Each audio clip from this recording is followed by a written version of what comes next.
This steak is tenderized by a tangy marinade of lime, garlic, and brown sugar. Throw on the grill for dinner in minutes. This Beef It's What's for Dinner recipe is certified by the American Heart Association. Combine 1/4 cup fresh lime juice, 2 tablespoons lightly packed brown sugar, 2 tablespoons vegetable oil, 1 tablespoon Worcestershire sauce, and 1 tablespoon minced garlic in a small bowl.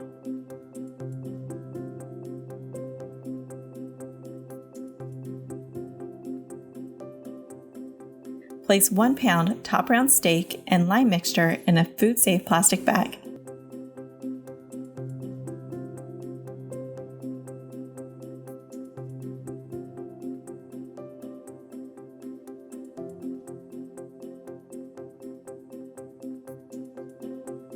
Turn the steak to coat. Place the bag securely and marinate in the refrigerator for 6 hours or overnight. Turn occasionally.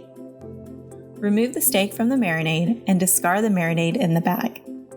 Place the steak on a grid over medium ash-covered coals. Grill covered for 10 to 11 minutes until the internal temperature reads 145 degrees Fahrenheit for medium rare doneness, turning it occasionally. Carve the steak in slices, making sure the cut is against the grain. For this recipe and other delicious beef recipes, visit beefitswhatsfordinner.com.